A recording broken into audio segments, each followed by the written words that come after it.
자, 시간 우리 함께 읽은 마태복음 4장 17절에서 22절까지의 말씀을 가지고 가스펠 비긴즈 오늘 7번째 시간입니다. 예수님이 당신을 제자로 부르십니다. 예수님이 당신을 제자로 부르십니다. 라는 말씀의 제목으로 은혜를 누리고자 합니다. 우리 좌우 계신 분들 서로 바라보시며 이 말씀의 제목으로 서로 축복하며 우리 한번 인사하도록 하겠습니다. 당신은 예수님의 제자이십니다. 부담스러우신가요? 부담스러울수록 더욱더 여러분 다 믿음을 막 선포해버리시기 바랍니다. 좌우 계신 분들 서로 바라보시며 당신은 예수님의 제자입니다. 라고 서로 축복하며 인사하도록 하겠습니다. 자, 시작. 당신은 예수님의 제자이십니다. 할렐루야. 이 시간 온라인으로 예배 드리시는 분들도 하나님이 저와 여러분을 예수님의 제자로 부르셨습니다. 그 부르신 가운데 반응할 수 있는 귀한 시간 됐으면 좋겠습니다. 이렇게 하나님의 말씀을 가지고 전 설교를 할 때마다 제 마음 가운데 이 기쁨과 설렘이 있습니다.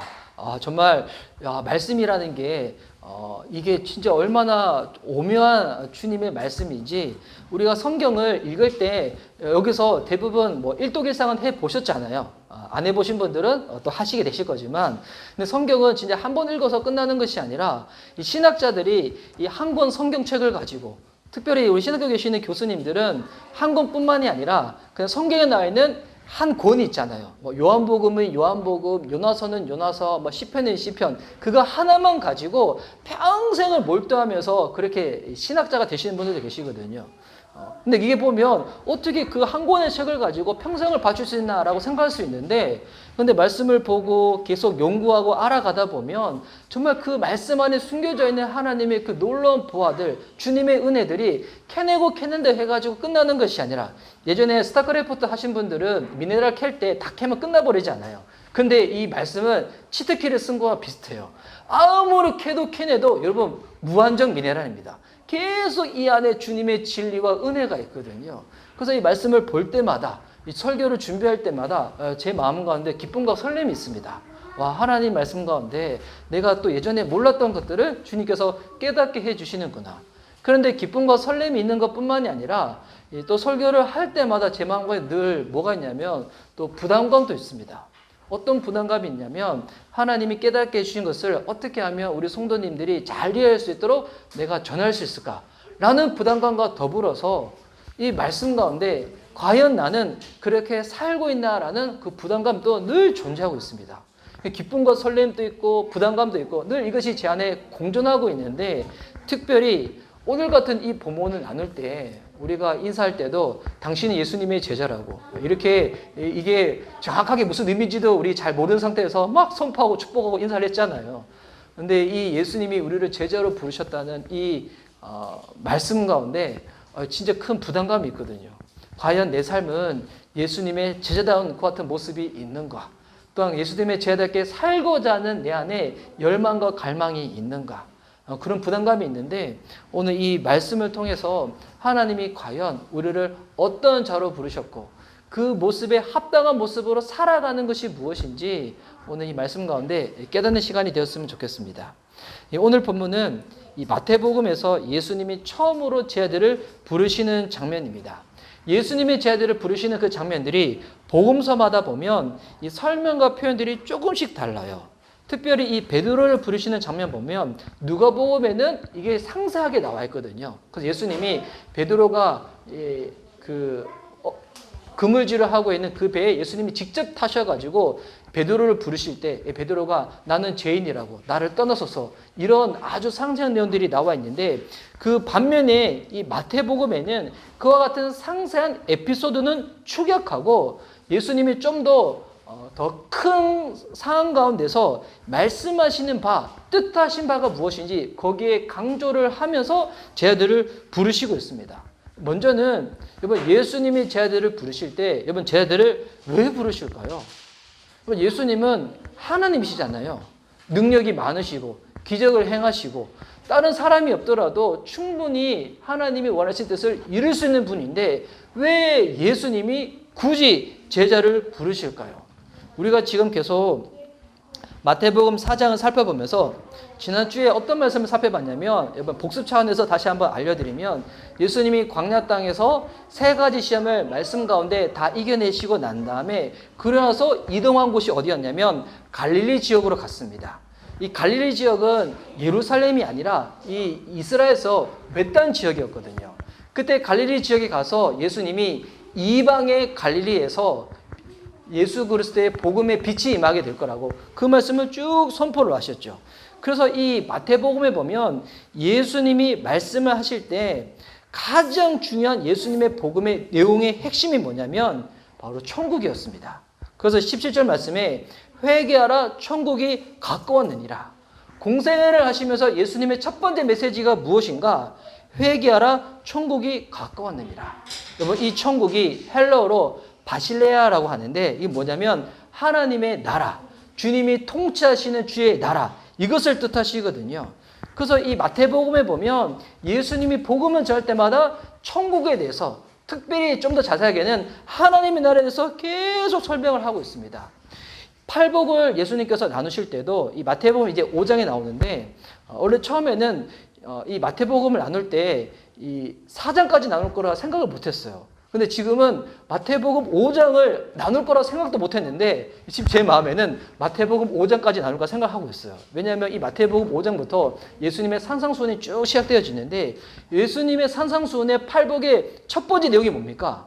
심령이 가난한 자는 복이 있나니 천국이 그들의 것이라는 겁니다. 여러분 예수님의 복 중에 첫 번째 내용이 뭐냐면 하나님 나라에 대해서 알려주고 있는 거예요. 그리고 여덟째 복도 무엇이냐면 의를 위하여 박해를 받는 자는 복이 있나니 천국이 그와 같은 자들의 것이라고. 그리고 산상수훈에서 기도를 가르치실 때도 하나님 나라가 임하시오며, 그러니까 예수님이 말씀하시는 복음의 가장 핵심의 내용이 무엇인가? 하나님 나라라는 것입니다. 하나님 나라. 그래서 이 하나님 나라는 어떠한 자가 여러분 누리게 되는 겁니까? 이 나라 가운데 여러분 경험하게 되는 겁니까? 회개하는 자 가운데 임하는 것이 뭐냐면 하나님 나라라는 것입니다. 근데 이 하나님 나라가 지난주에 말씀을 살펴봤을 때 사람들이 원하는 방식으로 주의 나라가 임하지 않는다는 거예요. 심지어 침례 요한도 예수님을 볼 때 오해했던 부분이 있었죠.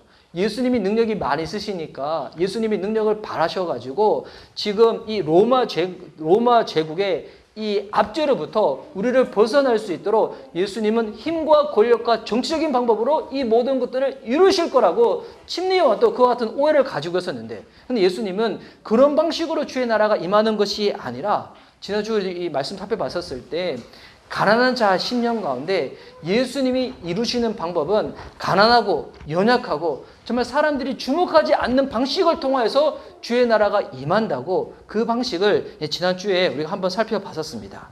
그래서 예수님이 주님의 나라, 복음의 핵심인 이 천국을 이루실 때 그때 예수님이 택한 방식이 뭐냐면 바로 제자를 삼는 것입니다. 예수님의 이 방식인 거예요. 천국이 임하는 하나님 나라, 복음이 선포되어질 때 예수님이 택한 방식이 뭐냐면 제자들을 통하여서 이 모든 것이 이루어진다는 것입니다. 그래서 예수님은 이 세상을 보시고 세상을 보실 때 그냥 보시는 것이 아니라 누구를 통하여 보시냐면 제자들을 통하여 보시는 겁니다. 우리 세계 복음화, 하나님 나라가 이 땅에 구현되어지는 것, 여러분 누구를 통하여 이루어지는가? 그냥 교회를 다니는 교인이 아니라 예수님의 제자들을 통해서 이 모든 것들이 이루어진다는 것입니다. 그래서 예수님은 이것을 증거하고자 하는 방법으로 무엇을 행하시는가? 제자들을 삼으시는 거예요. 그래서 그 내용이 오늘 18절에서 22절까지 나와 있는 겁니다. 여러분 18절 말씀을 다시 한번 보면 갈릴리 해변에 다니시다가 두 형제 곧 베드로라 하는 시몬과 그의 형제 안드레가 바다에 금을 던지는 것을 보시니 그들은 어부라. 먼저 예수님이 누구를 보시냐면 베드로라는 시몬과 그의 형제 안드레 이들을 부르시는 거예요. 또한 21절 말씀에도 보면 거기서 더 가시다가 다른 두 형제 곧 세베대의 아들 야고보와 그의 형제 요한이 그의 아버지 세베대와 함께 배에서 금을 깁는 것을 보시고 부르시니, 자 예수님은 지금 두 형제를 부르고 계시죠. 베드로와 안드레 그리고 요한과 야고보를 지금 부르고 계십니다. 그런데 이제 이들을 만나셨을 때 예수님께서 뭐라고 말씀하시냐면 나를 따라오라. 19절 말씀에 나를 따라오라. 내가 너희를 사람을 낚는 어부가 되게 하시리라 라고 말씀하세요. 여러분, 이 예수님의 이 지금 말씀 안에 뭐가 담겨져 있냐면 예수님의 제자됨이 무엇인지, 또한 우리 한국교회는 선교단체들로 인해 가지고 제자훈련이 많이 이렇게 전파되어 있다 보니까 제자훈련들을 많이 하잖아요. 우리는 제자훈련하면 지금 우리 많은 분들이 하는 제자훈련은 한 군의 교재를 택해가지고 그 교재를 띄면 제자훈련 끝났다고 생각하지만, 근데 그것이 제자훈련의 끝이 아니라 예수님의 제자훈련의 핵심이 또한 무엇인지 예수님의 이 말씀 안에 다 담겨져 있다는 것입니다. 그래서 오늘 이 말씀을 통해 가지고 예수님의 제자됨, 특별히 제자훈련의 핵심에 대해서 우리 한번 살펴보고자 하는데요. 먼저는 이번 이 제자는 어떻게 되어지는가? 예수님의 선택으로 되어진다는 거예요. 여러분, 이게 되게 중요한 부분인데, 내가 되고 싶다고 해가지고 예수님의 제자가 되는 것이 아니라 예수님이 선택하셔서 예수님의 제자가 된다는 것입니다. 그래서 이것은 하나님의 은혜인 거죠. 하나님의 은혜.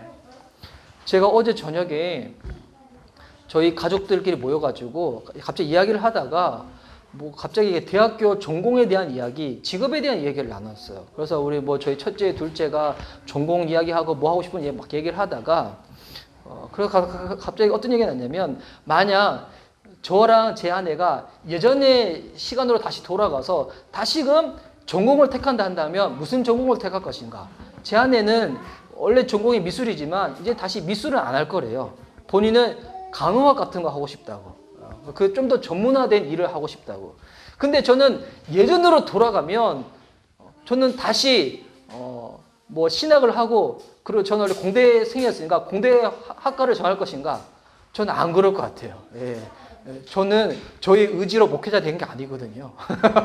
그렇다고 해서 목회자 한 것을 후회하는 건 아니지만 썩 기쁜 것도 아니고, 하여튼 주님께서 택하셔가지고 하고 있는 건데, 저도 과거로 돌아간다 하면 저는 다시 이게 목회 신학 저는 모르겠어요. 예, 저는 하진 않을 것 같은데. 주님 죄송합니다. 근데 중요한 건 뭐냐? 내가 여러분 하기 싫다고 해서 안 하는 것도 아니고 하고 싶다고 해서 하는 것도 아니라는 겁니다. 예수님의 제자가 된다는 것은 주님의 은혜 가운데 주님께서 택하여 주시는 길이라는 것입니다. 예수님이 그때 당시 여러분 선택을 할 때 제사장, 서기관, 바리새인들 이런 사람들 택하지 않았다는 것입니다. 예수님은 갈릴리의 어부들을 부르셨다는 거예요. 근데 우리는 되게 어부라고 하면 가난하고 천한 사람이라는 그 같은 선입관을 많이 가지고 있는데, 근데 이게 복음서를 자세히 읽다 보면 당시에 이 어부는 갈릴리 주변 사람들의 주된 직업 중에 하나였어요.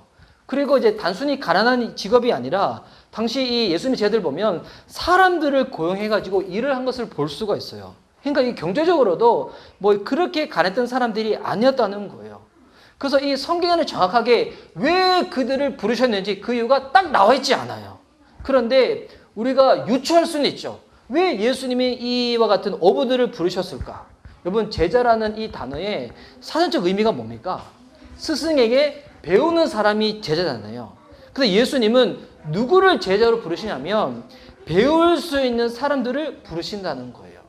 반면에 당시 제사장, 서기관, 바리새인들은 어떤 사람입니까? 이들은 이미 알고 있는 게 많은 사람들이고, 그리고 본인들이 알고 있는 것이 마치 전부인 양 여겼던 사람이기 때문에 누군가로부터 가르침을 받고자 하는 그런 마음을 안 가지고 있던 사람이었어요. 다시 말해서 교만한 사람들이죠. 내가 알고 있는 것이 전부라 생각해가지고 나는 이제 배울 게 없어. 내가 성경을 읽독이나 했는데 나는 아직 나 앞으로 이제 성경 일단 더 안 읽어도 돼. 이런 사람들. 근데 예수님은 어떤 사람을 부르시냐면 더 배우고자 하는 마음이 없는 사람이 아니라 겸손한 마음을 가지고 배울 수 있는 마음을 가지고 있는 사람들을 부르신다는 거예요.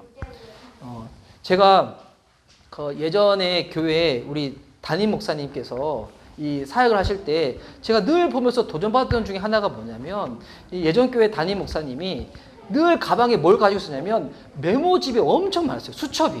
수첩이 엄청 많았는데 그걸 왜 막 가지고 다녔냐면, 무언가 이렇게 누군가 대화를 하다가 이건 주님이 주시는 말씀이다 라고 싶으면, 뭔가 깨닫는 거 싶으면 늘 메모집을 꺼내가지고 수첩을 꺼내가지고 메모를 하셨거든요.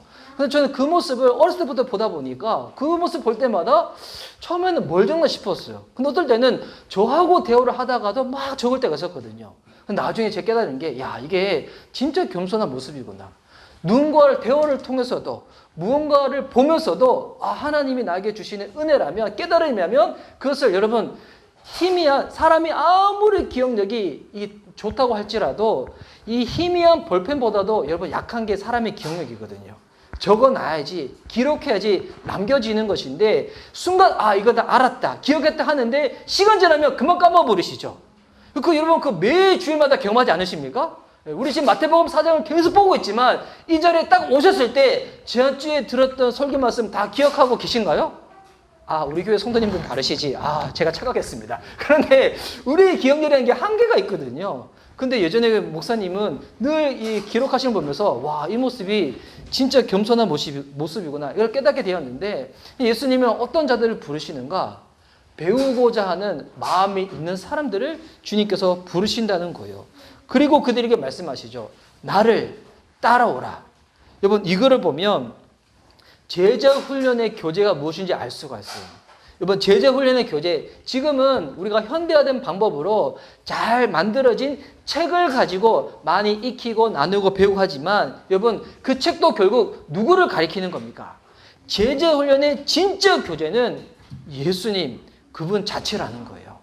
예수님께서 제자들한테 너희들 이 책 띄어야 돼, 이거 읽어봐야 돼, 예수님 이러지 않으시고 누구를 따라오라고 말씀하세요? 나를 따라오라는 것입니다. 또 여기서 말하는 따른다는 것은 단순히 쫄쫄쫄 따라가는 것을 말하는 것이 아니에요. 이제부터 너희들은 나의 생애를 보고 배우라는 거예요. 이번 제자 훈련의 교재는 예수님이라는 것입니다. 그래서 예수님의 삶을 쟤들이 계속 봤을 때 결국 쟤들의 인식이 바뀌었거든요. 처음에는 예수님이 어떻게 생각했습니까? 그냥 왕으로 생각했어요. 언젠가는 이 로마 제국으로부터, 식민지로부터 우리를 해방시키셔서 왕이 되시겠구나, 이런 생각을 하다가 예수님을 계속 보다가 나중에 그 인식이 이분이 하나님의 아들이시구나, 그리스도구나, 구세주구나, 이 인식이 바뀌어갔다는 거예요. 그래서 여러분, 예수님의 삶을 보려면, 예수님을 따라가려면 뭐가 필요할까요? 예수님과 만날 수 있는 사람이어야 되는 거예요. 여러분, 이게 제자 훈련의 또 핵심이기도 한데, 제자가 되기 위해서 우리 삶 가운데 필요한 것이 뭐냐면 훈련을 시키는 사람의 삶과 훈련을 받고자 하는 그 같은 사람이 만날 수가 있어야 되는 거예요. 여러분, 이게 시간이 지나가면 지나갈수록 이게 얼마나 더욱더 중요한 것이 요즘 더 깨닫게 되어지는 것 같아요. 이게 무슨 말이냐면 시간의 헌신이 없으면 예수님의 제자로서 우리가 제대로 된 삶을 살 수가 없다는 거예요.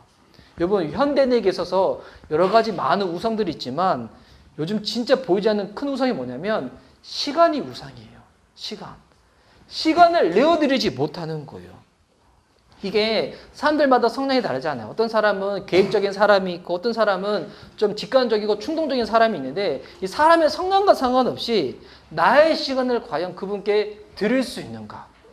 제가 이 설교를 준비하면서 난 지금까지 어떤 제자 훈련을 받았는가 생각해 보니까 제가 첫 번째로 받았던 제자 훈련이 저는 대학생일 때 받았었거든요. 근데 그때 프로그램 자체가 제자 훈련이 아니었어요. 저희가 대학생일 때 저의 멘토였던 형이 지금은 정신과 전문의여서 이 부산에서 그냥 병원을 이렇게 운영하고 계시는데, 이분이 대학생일 때 이분의 집에 제가 함께 살았어요. 근데 이분이 저한테 한번 권면을 했죠. 제가 그때 군 제대하고 복학했을 때 제가 이제 그 학점을 더 메꾼다고 수업을 꽉 채웠었거든요. 꽉 채웠는데 유일하게 수요일 날 낮 시간에 잠깐 공강 시간이 있었어요. 근데 그 시간에 같이 성경 공부를 하자는 거예요. 그때 제안된 사람이 저랑 또 한 명의 우리 자매님이 있었어요. 이 얘기 제가 예전에 한번 해드린 적이 있었는데 처음에는 이 형이 저한테 그렇게 제안할 때 마음이 약간 서운한 거예요. 내가 일주일을 수업 시간을 꽉 채워놓고 유일하게 그 시간이 공강 시간, 쉬는 시간인데, 그때 제가 또 복학은 했지만 그때 제가 하나님과 첫사랑에 충만해가지고 그런 가운데서 전 새벽 예배 하루도 거의 안 빠지지 않고 막 수요 예배 드리고 금요 예배 다 했었거든요. 그 유일하게 그 공강 시간 딱 비워놓고 또 토요일마다 어떻게 했는가? 토요일 날에도 계속 공부하고 교회 가서 뭐 훈련 있으면 훈련 받고 청소하고 다 했었거든요. 전 주일도 공부를 안 했어요. 그때는 주일 때 뭐 오전 예배 드리고 오후 예배 드리고 뭐 교제하고 저까지 하고 밤 12시가 딱 되기 전에 공부도 안 하고 완전히 그렇게 하여튼 바리새인처럼 신앙생활을 했었는데 겉모습은 그렇지만 이 마음은 되게 기쁨으로 충만했었거든요. 근데 공부하는 시간 그때 그 시간을 성경 공부를 하자는 거예요. 처음엔 마음이 서운해가지고 어떻게 이 형이 나를 이해해 주지 않고 배려도 안 해주고 이럴 수가 있나 생각 들었는데, 그러다가 이제 제가 한 번 예배를 드리고 난 다음에 내가 이러면 안 되겠지 싶어가지고 마음을 돌이켜서 그 형과 더불어서 제자 훈련을 받았죠. 그때 예수님의 짤이라는 성경 공부 교재가 있어요. 혹시 그 교재 아신지 모르겠는데 옛날에 만들어진 교재인데 그 교재 너무 좋거든요. 그 에베소서를 가지고 만든 성경 공부 교재인데 그걸 가지고 그 형과 더불어 할 때 계속 에베소서를 읽고 매주 암송했던 성경 구절 시험 치고 또 암송하고 예습하고 복습하고 했었는데, 근데 결국 그게 지금도 아직 많이 남아있어요. 지금 제가 갈라디아서 2장 20절 말씀은 저 지금도 암송하거든요. 이거 언제 암송했냐면 그때 암송했던 거였어요. 내가 그리스도와 함께 십자가에 못 박혔나니 그런 적 이전에 내가 산 것이 아니에요. 오직 내 안에 그리스도께서 사신 것이라. 20년 전에 암송했던 것을 지금도 지금 되뇌고 있는 거거든요. 결국 그때 그렇게 훈련을 받았다가 그 형은 지금 이렇게 정신과 전문의가 됐고, 그리고 저는 목회자가 됐고, 그리고 함께 받았던 그 자매님은 저기 베네수엘라 아마존에서 원주민 사역하고 있는 선교사가 되셨고, 그때 그 시간의 헌신으로 인해 가지고 주님이 이렇게 시간이 지나서 만들어 주신 것을 봤거든요. 예수님이 공생애를 보면 3분의 2 이상을 제자들과 함께 시간을 보내십니다. 여러분, 이게 제자들에게 일상을 포기하라는 것이 아니에요. 여러분, 우리의 일상의 삶은 예수님의 제자됨을 여러분 실천할 수 있는 공간이에요. 근데 그것을 실천하기 위해서 무엇이 필요한가? 일부러 시간을 내어놓고 예수님 앞에 나가는 시간이 필요하다는 거예요. 주님과 함께하는 시간, 말씀을 배우는 시간, 기도하는 시간, 이 시간이 필요하다는 것입니다. 그리고 예수님이 그런 시간을 내어드릴 수 있는 사람들을 어떤 사람으로 만들겠다는 거예요. 사람을 낚는 어부로 만드시겠다는 거예요. 여러분, 이게 예전 개역 한글에는 사람의 어부로 나왔어요. 근데 개역 개정에는 사람을 낚는 어부로 나왔는데 이게 번역이 좀 더 정확한 거예요. 사람의 어부가 아니라 사람을 낚는 어부로 만들어주신다는 거예요. 일단 이 말인즉 예수님이 먼저 사람을 낚으시는 분이라는 거죠. 그리고 이 어부라는 단어가 지금 우리가 신약 성경에서 이 어부라는 단어를 처음으로 보지만 원래 이 어부라는 단어는 예수님도 이미 이 단어의 의미를 아시고 쓰시는 건데, 이 어부라는 단어가 처음으로 나온 것은 신약 성경이 아니라 구약 성경에 나와요. 예레미야서에 보면 이 어부라는 단어가 나와 있는데 예레미야서 16장 16절 말씀인데요. 제가 한번 읽어드릴게요. PPT 한번 띄워주세요. 예레미야서 16장 14절에서 일단 17절 말씀까지 전체로 보면 우리 앞에 스크린은 나와 있지만 혹시 성경책 가지고 계신 분들은 찾아서 보셔도 여러분 괜찮습니다. 이게 요즘 너무 이게 스크린으로만 성경을 보다 보니까 성경 찾으라고 하면 요즘 잘 못 찾기도 하고, 요즘 이제 설교를 하면서 성경의 여러 구절들을 인용하다 보면 예전에 성경책으로만 성경 보셨던 분들은 좀 성경을 통종적으로 아시다 보니까 이런 흐름 가운데서 이 말씀이 있구나 이걸 이해하는데, 스크린으로만 보시는 분들은 요즘 성경 너무 파편처럼 하신 분들이 많이 있는 거예요. 이게 되게 좀 안타까운 부분인데, 자, 예레미야 16장 14절에서 17절 말씀을 보시면 예배 드림에 있어 가지고 시간이 늦는 것은 안 되지만 성경 찾는 것에 있어서 시간이 늦는 것은 괜찮습니다. 자, 그 예레미야 16장 14절에서 제가 한번 읽어드릴게요. 여호와의 말씀이니라. 그러나 보라, 날이 이르니니 다시는 이스라엘 자손을 애굽 땅에서 인도하여 내신 여호와께서 살아계심을 두고 맹세하지 아니하고 이스라엘 자손을 북방 땅과 그 쫓겨났던 모든 나라에서 인도하여 내신 여호와께서 살아계심을 두고 맹세하리라. 내가 그들의 조상에게 준 그들의 땅으로 인도하여 드리리라. 여러분, 이 말씀이 또 어떤 말씀이냐면 포로로 잡혀가게 될 이 이스라엘 백성들이 언젠가는 다시금 돌아오게 된다는 거예요. 그러면서 주님이 16절 말씀 보세요.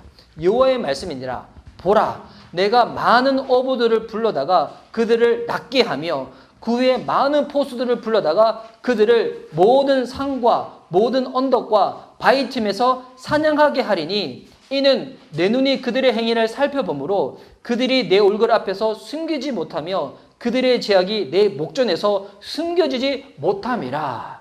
여러분, 예레미야 말씀에서 지금 어부가 나오고 포수가 나오는데 이 어부와 포수 역할이 뭔지 아세요? 하나님이 심판을 하시고자 하는데 그 심판의 통로가 누구인가? 어부라는 거예요. 구약 성경에서 어부는 하나님의 심판을 이루시기 위한 통로라는 겁니다. 그런데 여러분, 이 어부, 그러니까 구약 성경에서 어부는 하나님의 심판인 거예요. 하나님의 징계인 거예요. 근데 신약 성경에서 마태복음에서 이 예수님은 어부를 어떤 의미로 사용하고 있는 겁니까? 생명을 낳는 통로로 어부를 사용하고 있는 거예요. 심판의 통로가 생명의 통로로 바뀌는 거예요. 와, 여러분, 이게 놀랍지 않습니까? 여러분, 이거를 보면서 우리가 무엇을 깨달아야 되냐면 하나님의 본심은 심판과 저주가 아니라 구원이고 생명이라는 것을 깨달아야 한다는 것입니다. 주님의 그 본심의 마음. 우리 이제 이번 주에 새날 경건 예배 때 여호수아 말씀을 계속 살펴봤었거든요. 여호수아 말씀을 살펴보면서 저도 개인적으로 받았던 은혜가 많이 있었는데 그 중에 하나가 뭐냐면 이 레위 지파 같은 경우는 가나안 땅을 정복해서 들어가고 난 다음에 다른 지파들과 달리 땅을 따로 분배받지를 못해요. 땅을 분배받지 못했던 이유 중에 하나는 그들은 종교적인 직무를 부여받았기 때문에 성전을 관리하고 그리고 성막을 관리하고 제사를 집례하기 때문에 땅을 분배받지 못한 것도 있었지만 그보다도 더 원초적인 그 이유는 뭐냐면 이 레위 지파가 창세기에서 야곱의 딸 디나, 그의 누나였던 디나가 세겜족한테 강간을 당했을 때 이 레위와 루벤이 어떻게 하냐면 이 세겜 족속들을 다 몰살을 시켜서 죽여버리거든요.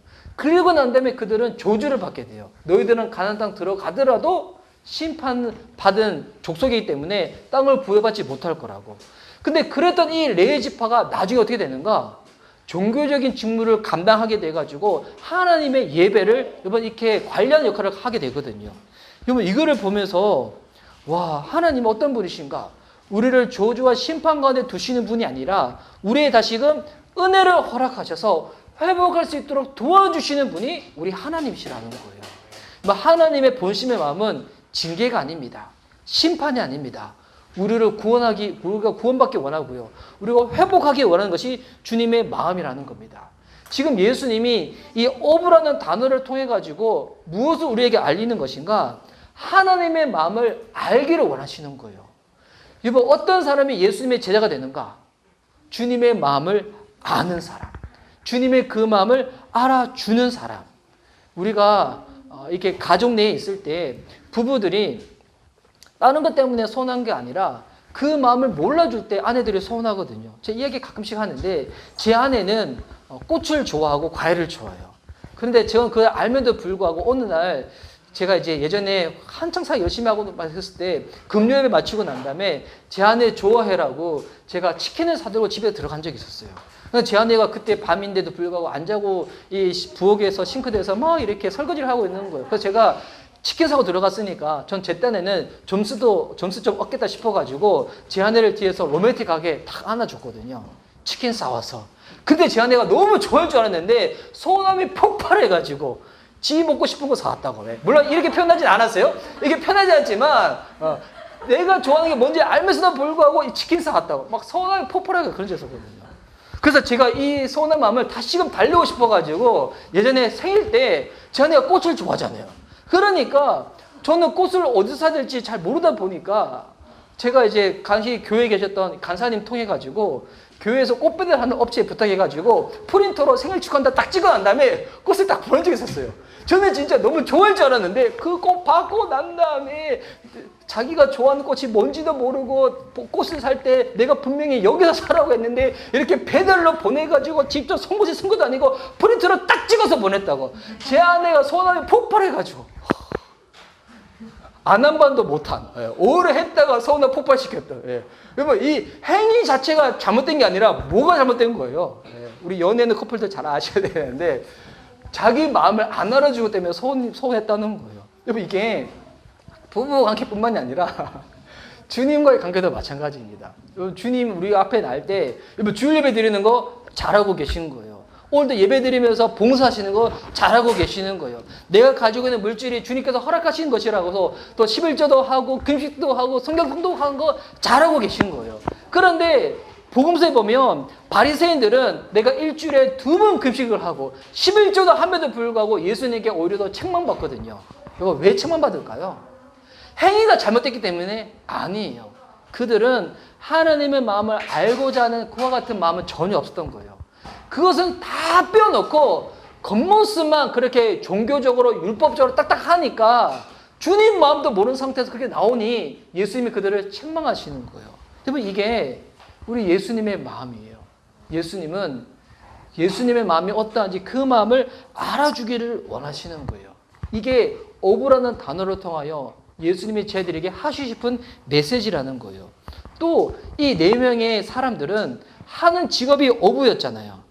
또 이 어부라는 단어를 가지고 예수님이 또 말씀하시는 부분이 있는데, 여러분, 고기를 잡는 것은 지식과 머리로 잡을 수 있는 게 아니잖아요. 뭐 고기 어떻게 잡습니까? 낚시 좋아하시는 분들 계신가요? 저는 바닷가 출신이어도 낚시는 안 했었는데, 제가 했던 낚시는 그런 낚시는 있어요. 제가 이제 포항에 살 때 방파제에서 게를 잡을 때가 있어요. 여러분, 그 게를 우리는 빵게라고 불렀는데, 게 어떻게 잡는지 알아요? 방파제 서가지고 빵게야 올라와라 하면 얘들이 막 말씀에 순종해서 확 올라올까요? 그게 아니라 빵게를 잡으려면 시장에 가가지고 이 아지매들이 생선을 자르고 버린 생선 대가리가 있거든요. 그를 비닐봉지에 담아가지고 문방구에 가가지고 거금 100원을 들여가지고 철사를 사고 난 다음에 철사 끝에 이 생선 대가리를 딱 꽂아가지고 방파제에 가가지고 이걸 딱 들이내면 이 개들이 확 올라와요. 올라올 때 확 잡으면 되거든요. 그런 다음에 나중에 물로 씻어가지고 구워 먹으면 아삭한 맛을 다 맛볼 수가 있는데, 여러분, 고기를 잡을 때, 게를 잡을 때 지식만 인다해서 되는 게 아니죠. 어떻게 될까요? 자기의 손과 발을 사용해야지만 고기를 잡을 수가 있다는 거예요. 여러분, 어부란 단어에 뭐가 담겨져 있는가?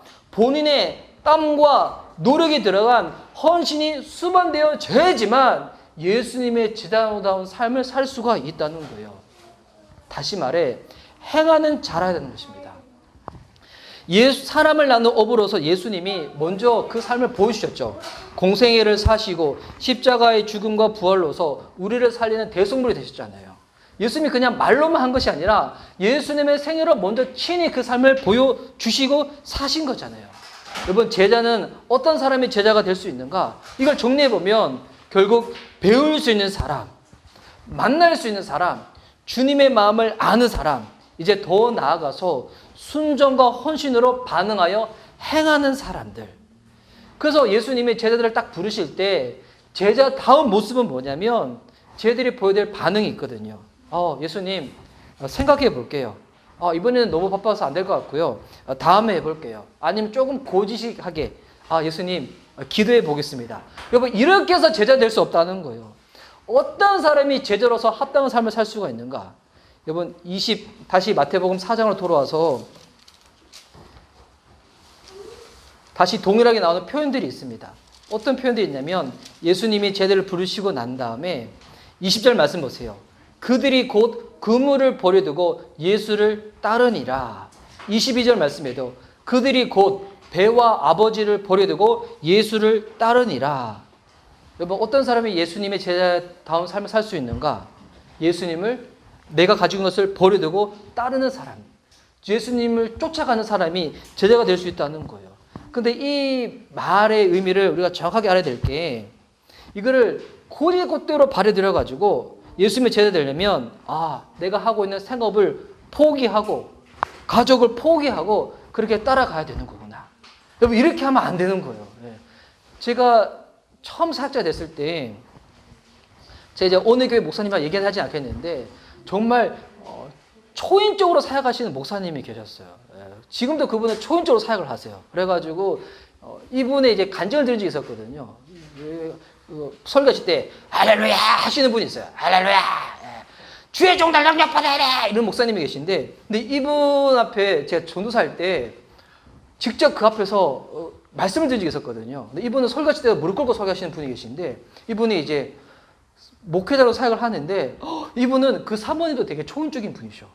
목사님이 설교를 하시다가 이 목사님이 되기 전에 그 집사님일 때 신학교 다닐 때 설교를 하시다가 그때 당시는 집사님들도 부흥회를 많이 다니셨대요. 다니셨는데 한 날은 정말 알지도 못하는 병에 걸리신 거예요. 그런데도 부흥회 가셨는데 서로 어떻게 하냐면 자꾸 쓰러지시니까 이 허리띠를 강대상에 딱 걸쳐놓고 저는 걸치지도 않아요. 다리가 짧아서 걸쳐놓고 일주일 동안 설교를 하셨다 집에 돌아왔는데 그러면 대부분 사모님도 어떻게 하실까요? 너무 수고 많으셨네 이렇게 하시잖아요. 근데 그 사모님은 갑자기 짐을 막 꾸리시더니 이 목사님을 차에 태우시더니 당시 삼각산 근처로 가셔가지고 지금은 삼각산에 기도하러 못 올라갔는데 그때만 하더라도 산기도하면 삼각산이었거든요. 삼각산 근처로 가가지고 갑자기 텐트를 딱 지으시더니 이 목사님을 딱 거기 버려두시고 죽으려면 기도하다가 죽으라고 하고 확 내려오셨다는 거예요. 제가 이제 처음에 전도사 때 그런 이야기를 들어가지고 사역자가 되려면 다 그렇게 되는 줄 알았어요. 제안을 받는데 제안의 성격이 좀 세긴 세거든요. 세긴 되는데 근데 이제 그래서 이분은 그 다음부터 보니까 결국 이렇게 진짜 산에서 기도하다가 손바닥 팍 치는데 뭔가 물이 막 튀겼다는 거예요.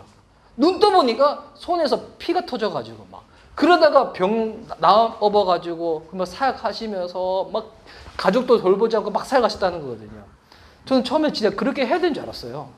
그래서 이제 저도 저희 가족들한테 그렇게 해야 되는 줄 알고 그렇게 했다가 그 모든 것들 지금 다시 되물림 받고 있는데 무슨 말인지 잘 모르시겠죠? 다 돌아옵니다. 다 돌아옵니다. 그래서 우리 사역자 분들 중에서 가족 내팽개치고 사역하시던 분들 나중에 다 돌아옵니다. 그래서 제가 이제 사랑하는 전도사님 계신데 그 전도사님이 그렇게 지금 사역을 하고 계신 분이 있어요. 제가 몇 주 전에 만났을 때 그 얘기 했었거든요. 그거 다 돌아온다. 그래서 지금 가족과 자녀를 내팽개치면 안 된다. 다 돌아온다 했는데 여러분 이게 생업 포기하고 가족 포기라는 의미가 아니에요. 복음서에 보면 베드로가 예수님 모시고 장모님 댁에 들어간 적이 있었어요. 베드로도 장모님을 좋아했나 봐요. 저도 장모님 참 좋아하거든요. 왜냐하면 저희 장모님의 음식이 너무 맛있어요. 전 장모님 댁에 가면 힐링을 받아요. 너무 좋은데 근데 여러분 베드로가 예수님 모시고 장모님 댁에 들어갔다. 이 무슨 의미일까요? 베드로는 예수님을 따라다니면서도 가족들과 계속 연락을 하며 지냈던 거예요. 가족들을 완전히 나 몰라 한 것이 아니라 가족들을 챙겼던 거예요. 여기서 그물을 버려두고 그리고 배와 아버지를 버려두고 여러분 이 말의 의미는 뭐냐면 내 마음과 삶의 중심이 어디에 있냐 이에 대한 말씀인 거예요. 이에 대한 말씀. 네가 지금 일상의 삶을 살더라도 직업 전선에 있더라도 너의 마음과 중심이 과연 어디에 있냐 주님은 이것을 물어보시는 거예요. 진짜 만약에 문자 그대로 이것을 하냐면 여러분 우리 다 신학교 가야 돼요. 다 주의종 되고 다 목회자 돼야 되는 거예요. 여러분 이게 제자 되는 게 아니잖아요. 여러분 우리 직업도 예수님 믿는 사람들한테는 단순히 직업이 아니라 뭡니까? 직업 소명이라고 하잖아요. 주님이 저와 여러분을 그 직업으로 보내신 거예요. 거기에서 예수님의 제자로 살라고 거기서 보내셨다는 거거든요. 거기서 살면서 주님이 우리에게 확인하기 원하시는 것은 우리의 마음, 삶의 중심이 과연 어디에 있는지 예수님이 이것을 확인하기를 원하시는 거예요. 그래서 여러분 이 마음과 중심은 결국 무엇을 통해서 드러나냐면 우리의 삶, 순종, 헌신을 통하여 드러난다는 거예요. 이게 뭐 몇 번 은혜 받아서 반짝하게 해가지고 이벤트소로 하는 것이 아니라 믿음의 원어적인 의미가 꾸준함, 신실함이거든요. 한결같은 모습으로 주님을 쫓아가는 모습. 넘어질 때도 있고 깨어질 때도 있지만 다시금 일어서가지고 주님을 내 마음의 중심으로 모신 자이기 때문에 주님을 따라가는 모습. 주님은 이것을 우리들 가운데 제대로하는데 원하신다는 거예요. 그래서 예수님의 이 제자 사역을 보면 특별히 이 마태복음에는 예수님의 제자 사역이 마태복음 16장을 기점을 해가지고 전과 후가 달라지거든요. 마태복음 16장 전에는 대중사역 중심으로 사역을 하시다가 마태복음 16장 이후부터는 제자들한테 더욱더 집중하시는 모습을 살펴볼 수 있는데 그래서 이 제자 훈련에 중간고사를 치러요. 예수님이. 저도 이제 이번 주에 시험 치거든요.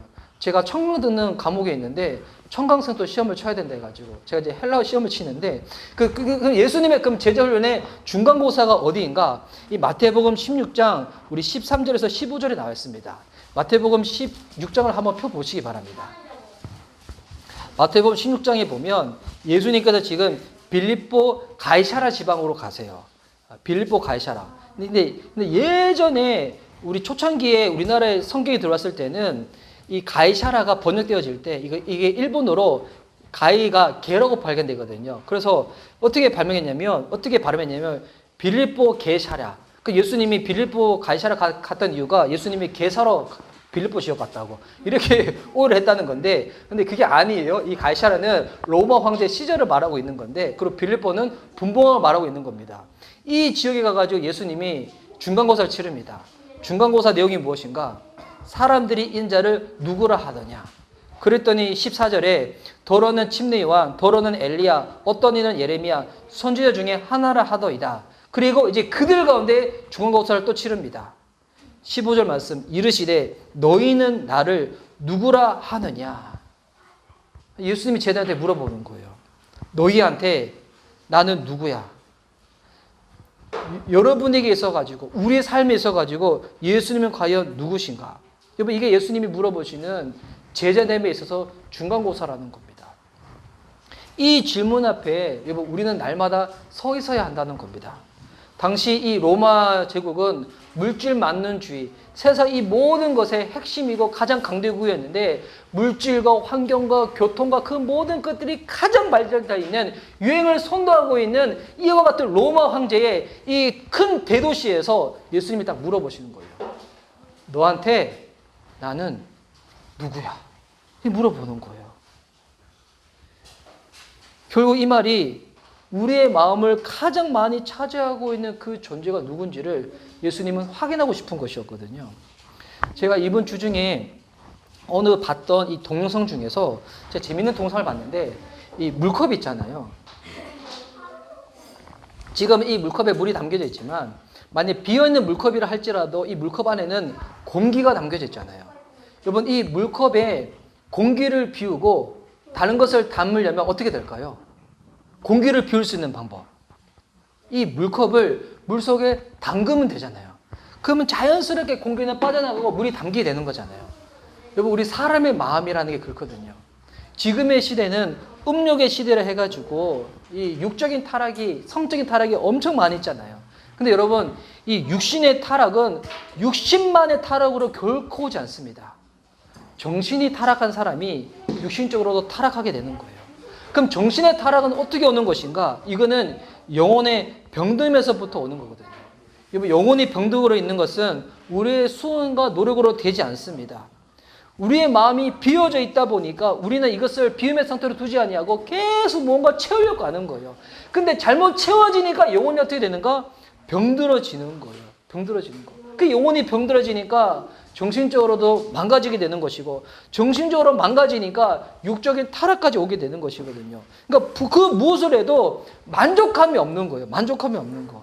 여러분, 이게 결혼한다고 해서 채워지는 게 아니에요. 사람의 마음은 비었다 보니까 내가 이 사람 만나면 이 사람이 나한테 잘 대해주네, 잘 채워주네. 근데 여러분, 결혼해 보세요. 아직 우리 연애하는 커플이 있다 보니까 너무 이게 리얼리티 얘기일 수 있는데, 이 사람 나한테 잘 채워주네? 나도 그럼 이 사람을 잘 섬겨야 되지? 말이지 않아요. 결혼하고 나면 더 요구합니다.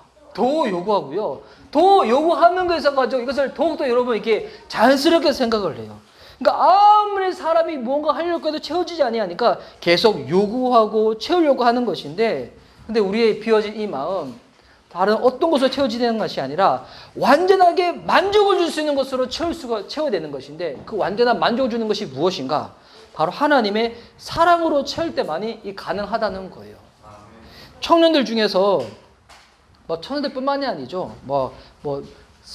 장년이 됐든 남자가 됐든 여자가 됐든 이 음란의 죄의 중독에 시달리는 사람들이 있잖아요.